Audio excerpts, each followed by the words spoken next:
বাংলাদেশের আন্তর্জাতিক অপরাধ ট্রাইব্যুনাল বা আইসিটির প্রসিকিউশন টিমের কাজ এবং বিচারিক প্রক্রিয়ার স্বচ্ছতা ও জবাবদিহিতা নিয়ে দেশে ও দেশের বাইরে ব্যাপক প্রশ্ন উঠেছে। এমনকি খোদ প্রসিকিউশন টিমের মধ্যেই এ নিয়ে অসন্তোষ বাড়ছে বলে বাংলাদেশের সংবাদ মাধ্যমের খবরে এসেছে। বর্তমান বিএনপি সরকারের শুরুতে ঢেলে সাজানোর পর অন্তর্বর্তী সরকার আমলের প্রসিকিউশন টিম সম্পর্কে 3টি গুরুতর অভিযোগ পাওয়া গিয়েছিল। জামিন করিয়ে দেওয়ার জন্য কোটি টাকার ঘুষ কেলেঙ্কারি, ঘুষ নিয়ে অভিযুক্তকে রাজসাক্ষী বানানোর অভিযোগ ছিল অন্তর্বর্তী সরকার আমলে নিয়োগ পাওয়া 2 প্রসিকিউটরের বিরুদ্ধে। সাথে রয়েছে ট্রাইব্যুনালের সিসিটিভি ফুটেজ গায়েবের অভিযোগ। এসব অভিযোগ তদন্তে গঠিত ফ্যাক্টস ফাইন্ডিং কমিটি 20 দিনের মধ্যে তদন্ত প্রতিবেদন দেওয়ার কথা বলেছিল, কিন্তু বাস্তবতা হলো 4 মাস পরে এসেও কোনো তদন্ত রিপোর্ট পাওয়া যায়নি। শুধু তাই নয়, ঘুষের বিনিময়ে অভিযুক্তকে রাজসাক্ষী বানানোর অভিযোগ যে প্রসিকিউটরের বিরুদ্ধে, সেই গাজী মোনার হোসেন তামিম এখনো বহাল তবিয়তে আছেন। পুরাতন এই 3টি অভিযোগের সাথে নতুন আরো 2টি অভিযোগ উঠে এসেছে। একটি হলো আইসিটিতে গুম নির্যাতনের অভিযোগে সেনা কর্মকর্তাদের বিরুদ্ধে দায়ের করা মামলাগুলোতে সাক্ষী হিসেবে এমন কয়েকজনকে উপস্থাপন করা হয়েছে যারা বিভিন্ন সময় জঙ্গি হামলা মামলার আসামি ও সাজাপ্রাপ্ত। নিজস্ব অনুসন্ধানে এমন কমপক্ষে 4 জন সাক্ষীর হদিস আমরা পেয়েছি। এসব মামলায় গুম কমিশনের যে প্রাথমিক প্রতিবেদনের ভিত্তিতে মামলাগুলোর চার্জশিট দাখিল করা হয়েছে তা নিয়েও প্রশ্ন তুলেছেন আসামি পক্ষের আইনজীবীরা। এ নিয়ে হাইকোর্টে দায়ের হওয়া একটি রিটের শুনানি চলছে। সবশেষ অভিযোগটি করেছে আন্তর্জাতিক মানবাধিকার সংস্থা হিউম্যান রাইটস ওয়াচ বা HRW।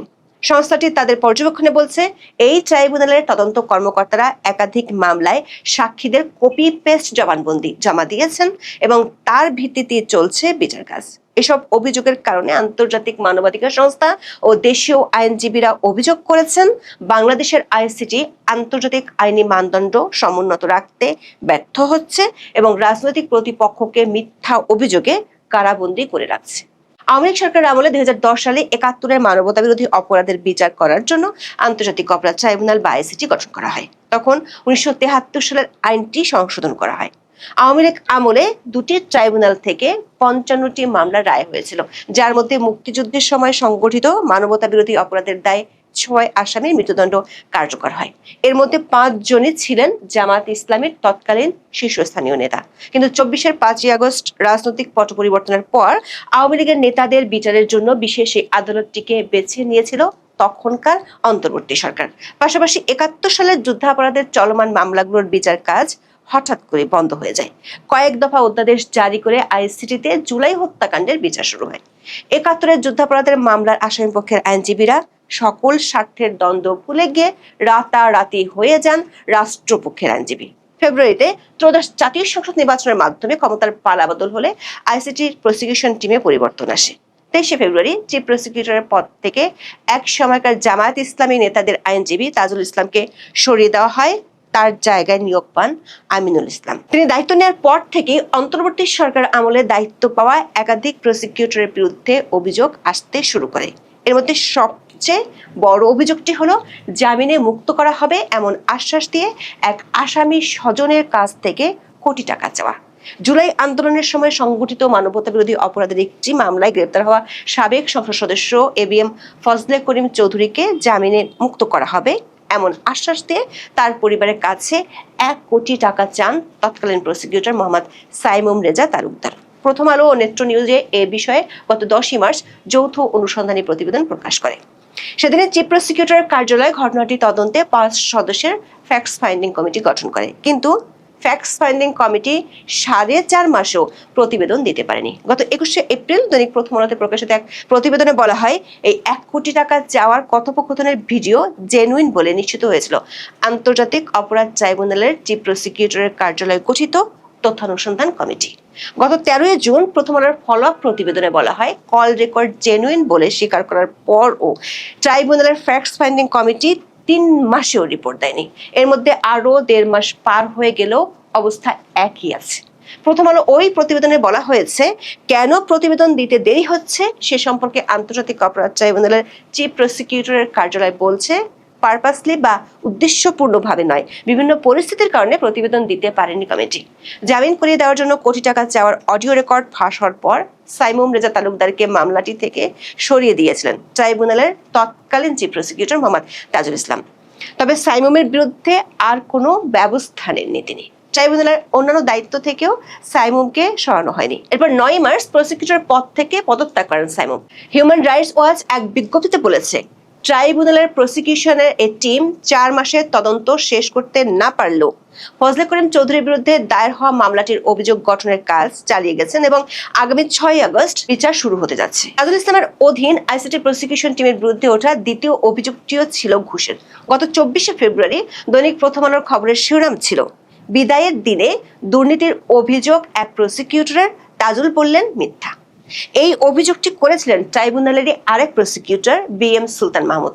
গত 23শে ফেব্রুয়ারি তিনি ফেসবুক পোস্টে অভিযোগ করেন, আশুলিয়ার 7 জনকে হত্যা ও 5টি মরদেহ পণের অভিযোগে মানবতা বিরোধী অপরাধের মামলার আসামি পুলিশের সাবেক উপপরিদর্শক শেখ আফজালুল হকের স্ত্রী এক সন্ধ্যায় ভারী ব্যাগ নিয়ে প্রসিকিউটর তামিমের কক্ষে প্রবেশ করেছিলেন। তার দাবি, বিষয়টি তখনকার চিফ প্রসিকিউটর তাজুল ইসলামকে জানানো হলেও কোনো ব্যবস্থা নেওয়া হয়নি। সুলতান মাহমুদের অভিযোগ অনুযায়ী তামিম পরে সবার সামনে স্বীকার করেছিলেন আফজালের স্ত্রী তার কক্ষে প্রবেশ করেছিলেন। পরবর্তীতে আফজালকে রাজসাক্ষী করা হয় এবং চূড়ান্ত রায়ে তাকে ক্ষমা করে আদালত। একই পোস্টে সুলতান মাহমুদ অভিযোগ করেন, চিফ প্রসিকিউটরের চেয়ারকে টাকা বানানোর মেশিন বানিয়েছিলেন তাজুল ইসলাম। তিনি অর্থের বিনিময়ে রাজসাক্ষী বানিয়ে আসামিকে ছাড় দিয়েছেন। অবশ্য প্রসিকিউটর গাজী তামিম এবং সাবেক চিফ প্রসিকিউটর তাজুল ইসলাম শুরু থেকে অভিযোগ অস্বীকার করে আসছেন। গত 24শে জুলাই টাইমস অব বাংলাদেশে প্রকাশিত প্রতিবেদনে বলা হয়, গত 4 মাস ধরে অভিযোগের মুখে থাকা আন্তর্জাতিক অপরাধ ট্রাইব্যুনালের প্রসিকিউটর গাজী মোনার হোসেন তামিম প্রসিকিউশন টিমে বহাল তবিয়তে দায়িত্ব পালন করে যাচ্ছেন। অবশ্য চিফ প্রসিকিউটর মোহাম্মদ আমিনুল ইসলাম বলেছেন, কমিটির কার্যক্রম চলছে, তদন্ত শেষ হয়নি, শিগগিরই প্রতিবেদন দাখিল করা হবে।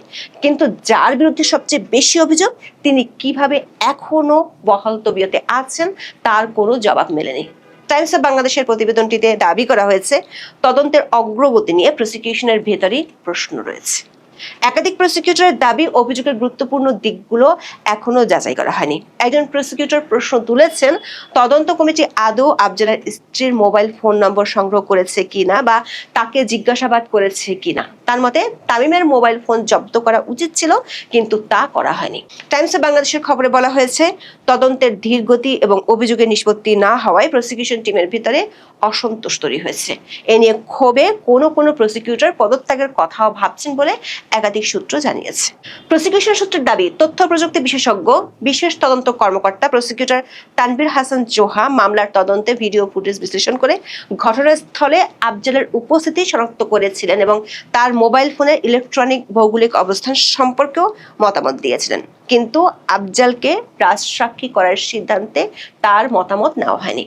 তাজুল ইসলামের নেতৃত্বাধীন আইসিটির প্রসিকিউশন টিমের বিরুদ্ধে সবশেষ অভিযোগটি ছিল সিসিটিভির ফুটেজ থাকা একটি হার্ড ড্রাইভ পরিবর্তন করা। গাজী তামিমের বিরুদ্ধে ওঠা অভিযোগ তদন্ত করতে গিয়ে জানা যায়, কয়েক সপ্তাহ পরই ট্রাইব্যুনালের একটি হার্ড ড্রাইভ বদলে ফেলা হয়েছে, যেখানে ঘটনার দিনের তামিমের অফিসের বাইরের সিসিটিভি ফুটেজ থাকার কথা ছিল। গত 31শে মার্চ ডেইলি স্টার প্রকাশিত প্রতিবেদনে বলা হয়েছে, আইসিটি প্রসিকিউটর ও বিশেষ তদন্ত কর্মকর্তা তানভীর হাসান জোহা সম্প্রতি সিস্টেম লক পরীক্ষা করতে গিয়ে দেখেন, ট্রাইব্যুনালের প্রবেশপথ ও তামিমের অফিসের বাইরের করিডোরের ফুটেজ ধারণ করা হার্ড ড্রাইভটি আগেই বদলে ফেলা হয়েছে। চিফ প্রসিকিউটর আমিনুল ইসলাম তদন্ত কর্মকর্তা জোহাকে সংশ্লিষ্ট ফুটেজ উদ্ধারের নির্দেশ দেওয়ার পর বিষয়টি সামনে আসে। রেজিস্ট্রারের রেকর্ড অনুযায়ী রেকর্ডের হার্ড ড্রাইভটি ক্ষতিগ্রস্ত বা হ্যাকড হওয়ার খবর পাওয়া যায় এবং সরকারি নির্দেশনায় 2025 সালের 13 অক্টোবর বদলে ফেলা হয়। হার্ড ড্রাইভ বদলানোর বিষয়ে জানতে চাইলে চিফ প্রসিকিউটর আমিনুল ইসলাম তখন ডেইলি স্টারকে বলেছিলেন, সবকিছু তদন্ত করা হবে। কিন্তু ট্রাইব্যুনালের একাধিক সূত্র বলছে, শুরুতে 20 দিনের মধ্যে এই রিপোর্ট দেওয়ার কথা থাকলেও অজ্ঞাত কারণে বিষয়টি পুরোপুরি হিমাগারে পাঠিয়ে দেওয়া হয়েছে। দর্শক, পুরাতন এই 3টি অভিযোগ, যেগুলোর তদন্ত গত 4 মাস ধরে অজ্ঞাত কারণে ঝুলে আছে, তার সাথে যোগ হয়েছে নতুন 2টি গুরুতর অভিযোগ। আইসিটিতে জুলাই হত্যাকাণ্ডের বিচারের পাশাপাশি আওয়ামী লীগ আমলে সংগঠিত গুম আর নির্যাতনের অভিযোগগুলোরও বিচার চলছে। এই অভিযোগে র্যাব ও ডিজিএফআই এর বর্তমান ও সাবেক বেশ কয়েকজন সেনা কর্মকর্তা সাবজেলে আছেন। চলমান গুমের মামলায় যারা অভিযোগ এনেছেন, তাদের ব্যাকগ্রাউন্ড চেক করে বিস্ময়কর তথ্য পাওয়া গেছে। 2016 সালে হোলি আর্টিজান আর শোলাকিয়াতে ভয়াবহ জঙ্গি হামলার পর দেশের নিরাপত্তা যখন চরম হুমকিতে ছিল, তখন সরকারের নির্দেশে র্যাব, বিজিবি, পুলিশ ও গোয়েন্দা সংস্থা দেশ জুড়ে জঙ্গি বিরোধী জোরালো অভিযান পরিচালনা করে। এসব অভিযানে ধরা পড়া অনেকেই এখন আইসিটিতে গুমের মামলার সাক্ষী। অথচ আন্তর্জাতিক আইনে বলা আছে ভিকটিমদের অবশ্যই সাধারণ নিরাপরাধ নাগরিক হতে হবে, কিন্তু এই মামলার অভিযোগকারীদের অনেকেই বাংলাদেশের প্রচলিত আদালতে জঙ্গি ও নাশকতার মামলার আসামি। ইতিমধ্যে আইসিটিতে সাক্ষ্য দিয়েছেন এমন 4 জনের প্রোফাইল আমরা অনুসন্ধান করে দেখেছি। সাক্ষীদের নিরাপত্তার স্বার্থে আমরা নাম প্রকাশ করছি না। আমাদের হাতে তাদের ওই সময়কার ছবি এবং মামলার নথিপত্র থাকলেও প্রকাশ করছি না। এদের মধ্যে একজনকে 2016 সালের 8 ডিসেম্বর চট্টগ্রাম থেকে র্যাব গ্রেপ্তার করেছিল। ওই অভিযানে গ্রেপ্তার হওয়া 4 জনই নিষিদ্ধ ঘোষিত জঙ্গি সংগঠন হরকাতুল জিহাদ আল ইসলামীর সক্রিয় সদস্য ছিল। আইসিটিতে যিনি সাক্ষ্য দিয়েছেন তিনি কলমের কালি নামক ফেসবুক আইডি ব্যবহার করে গাজাওয়াতুল হিন্দ সম্পর্কে লেখালেখি করতেন। তার সাথে গ্রেপ্তার হওয়া আরেক আসামি 2015 সালে মালয়েশিয়া গেলে দেশের এয়ারপোর্ট থেকে বাংলাদেশে ফেরত পাঠানো হয় জঙ্গি তৎপরতায় জড়িত থাকার অভিযোগে। এই ব্যক্তিও আইসিটিতে ডিজিএফআই অফিসারদের বিরুদ্ধে দায়েরকৃত একটি মামলার সাক্ষী হিসেবে আদালতে সাক্ষ্য দিয়েছেন। আরেকজন সাক্ষ্য দিয়েছেন যাকে 2021 সালে নীলফামারী জেলায় অভিযান চালিয়ে গ্রেপ্তার করেছিল র্যাব। ওই অভিযানে গ্রেপ্তার হওয়া 3 জনের কাছে বোমা ও বোমা তৈরির সরঞ্জাম উদ্ধার করা হয়েছিল। গ্রেপ্তারকৃতরা জঙ্গি সংগঠন জেএমবির সক্রিয় সদস্য। আরো একজন সাক্ষী যাকে টঙ্গী থেকে 2016 সালে গ্রেপ্তার করা হয়েছিল, যিনি ওই সময় নিষিদ্ধ ঘোষিত জঙ্গি সংগঠন জেএমবির দক্ষিণ অঞ্চলের আমির ছিলেন। গত 1 জুলাই দৈনিক প্রথম আলোতে প্রকাশিত প্রতিবেদনে বলা হয়, কেরানীগঞ্জের বিস্ফোরণের মামলায় গ্রেপ্তার শেখ আলামিন ও অলি উল্লাহর অভিযোগের ভিত্তিতে আন্তর্জাতিক অপরাধ ট্রাইব্যুনালে এক পুলিশ কর্মকর্তার বিচার চলছে। ফলে এ ধরনের ঘটনায় মাঠ পর্যায়ের কর্মকর্তাদের মধ্যে এক ধরনের অস্বস্তি তৈরি হয়েছে বলেও জানান আইন শৃঙ্খলা রক্ষাকারী বাহিনীর কয়েকজন কর্মকর্তা। আইসিটির তদন্ত প্রসিকিউশন টিমের বিরুদ্ধে ওঠার সবশেষ অভিযোগটি হলো তারা বেশ কিছু মামলায় সাজানো সাক্ষীদের হাজির করছে, আবার একই মামলায় একাধিক সাক্ষীর হুবহু একই রকম বা কপি পেস্ট সাক্ষ্য আদালতে উপস্থাপন করা হচ্ছে। সাবেক মেজর জেনারেল জিয়াউল হাসানের বিরুদ্ধে বিচারাধীন একটি মামলায় অবসরপ্রাপ্ত এক মেজরকে সাক্ষী হিসেবে আদালতে উপস্থাপন করা হয়েছে, যিনি 2011 সালে র্যাব 3-এ মাত্র 6 দিন কর্মরত ছিলেন। মামলার নথিপত্রে দাবি করা হয়েছে বর্ণিত ক্রসফায়ারের ঘটনাটি সংঘটিত হয়েছিল র্যাব 3-এর অধীনে। ওই সময় র্যাব 3-এর সিও ছিলেন লেফটেন্যান্ট কর্নেল রফিকুল ইসলাম, যিনি ওই সাক্ষী অবসরপ্রাপ্ত মেজরের ফোর্সমেট। অথচ জিয়াউল হাসান ওই সময় র্যাব 3-এর দায়িত্বে ছিলেন না। মামলার আসামি পক্ষের আইনজীবীদের অভিযোগ, নিজের ফোর্সমেটের অধীনে ওই অবসরপ্রাপ্ত মেজর দায়িত্ব পালন করতে চাননি বলে সেনাবাহিনীতে বদলি হতে চেয়েছিলেন। সেজন্য তিনি ওই সময় র্যাব সদর দপ্তরে ডিরেক্টর ইন্টেলিজেন্স হিসেবে কর্মরত লেফটেন্যান্ট কর্নেল জিয়াউল হাসানের কাছে তদবির করেছিলেন। কিন্তু 3বার পদোন্নতি পরীক্ষায় ফেল করা ওই অবসরপ্রাপ্ত মেজরের অনুরোধ না রাখায় ক্ষুব্ধ হয়ে জিয়াউল হাসানের বিরুদ্ধে অভিযোগ করেছেন, এমন দাবি করেছেন আইনজীবীরা। হিউম্যান রাইটস ওয়াচ বা HRW অভিযোগ করেছে, কপি পেস্ট সাক্ষ্য বা বয়ান দিয়ে আদালতে মামলার নথিপত্র হাজির করছে আইসিটির তদন্ত দল। শাপলা চত্বর মামলায় আইসিটিতে প্রসিকিউশনের অভিযোগপত্র জমা পড়ার বিষয়টি সামনে এনে 19 জুলাই প্রতিক্রিয়া জানাতে গিয়ে আন্তর্জাতিক এই মানবাধিকার সংস্থা অভিযোগটি তুলে ধরেছে। HRW তাদের পর্যবেক্ষণে দেখতে পেয়েছে ট্রাইব্যুনালের প্রসিকিউটর এবং বিচারকরা তদন্তকারী কর্মকর্তাদের রেকর্ড করা এমন কিছু সাক্ষীর উপর নির্ভর করছেন যেগুলোর একই অনুচ্ছেদ একাধিক সাক্ষীর জবানবন্দিতে হুবহু প্রতিলিপি বা কপি পেস্ট করা হয়েছে। এতে এসব সাক্ষ্যের সত্যতা নিয়ে গভীর সন্দেহ দেখা দিয়েছে। এর উদাহরণ হিসেবে হাসান মাহমুদ চৌধুরী ও অন্যান্যদের বিরুদ্ধে মামলার কথা বলেছে HRW। সেখানে বলা হয়েছে, ওই মামলায় 2024 সালের 16 ও 18 জুলাই এবং 4 আগস্ট চট্টগ্রাম শহরে হত্যার ঘটনায় আওয়ামী লীগের 22 জন নেতাকর্মীর বিরুদ্ধে 3টি অভিযোগ আনা হয়েছে। সেখানে প্রসিকিউশনের প্রমাণের মূল ভিত্তি হলো 55 জন সাক্ষীর জবানবন্দি। দেখা গেছে 14টি আলাদা জবানবন্দিতে 6 লাইনের একটি অনুচ্ছেদ প্রায় হুবহু লিপিবদ্ধ করা হয়েছে। সেখানে বলা হয়েছে, নাম উল্লেখিত 7 জন রাজনীতিবিদ তাদের পরিকল্পনা, অর্থায়ন, উস্কানি এবং নির্দেশনায় আওয়ামী লীগের সন্ত্রাসীদের ব্যবহার করে 6 জনকে হত্যা করেছেন। আরেকটি অনুচ্ছেদে আরো 9টি জবানবন্দিতে প্রায় একইভাবে এসেছে, যেখানে বলা হয়েছে অভিযুক্তদের মধ্যে 6 জন বারবার উস্কানিমূলক বক্তব্য দিয়েছেন, বিক্ষোভকারীদের জঙ্গি, সন্ত্রাসী এবং সাম্প্রদায়িক উস্কানিদাতা হিসেবে আখ্যায়িত করেছেন এবং বাকি 16 জন অভিযুক্তকে আন্দোলন দমাতে সর্বোচ্চ শক্তি প্রয়োগ করার নির্দেশ দিয়েছেন এবং নিরীহ, নিরস্ত্র, শান্তিপূর্ণ শিক্ষার্থী ও জনতাকে হত্যা ও নির্যাতনের স্পষ্ট নির্দেশ দিয়েছেন।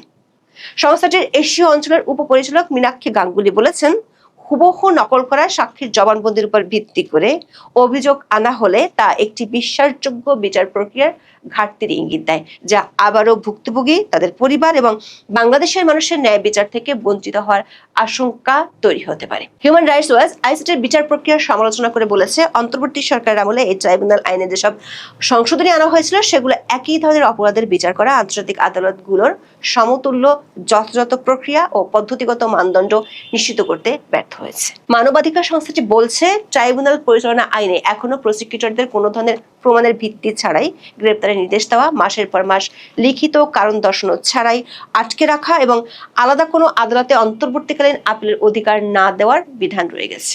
প্রসিকিউশন তাদের প্রমাণাদি জমা দেওয়ার মাত্র 3 সপ্তাহ পরে বিচার শুরু হতে পারে, যা আসামি পক্ষকে আত্মপক্ষ সমর্থনের প্রস্তুতির জন্য পর্যাপ্ত সময় দেয় না। তাছাড়া আসামিদের অনুপস্থিতিতে বিচারে তাদের নিজের আইনজীবী নিয়োগের অধিকার সহ যথাযথ আইনি সুরক্ষা নেই এবং সাক্ষীদের জেরা করার ক্ষেত্রেও আইনজীবীদের সীমাবদ্ধতার মুখে পড়তে হয়। HRW এর বিজ্ঞপ্তিতে জুলাই আন্দোলনে নিহতের সংখ্যা 800 জনের বেশি বলে উল্লেখ করা হয়েছে। শাপলা চত্বর মামলার প্রসঙ্গ ধরে HRW এর সংবাদ বিজ্ঞপ্তিতে বলা হয়, 2013 সালের মে মাসে হেফাজতে ইসলামের বিক্ষোভের সংবাদ সংগ্রহের জেরে গত 14 মে 2 জন সাংবাদিককে গ্রেপ্তার দেখানোর নির্দেশ দেয় ট্রাইব্যুনাল।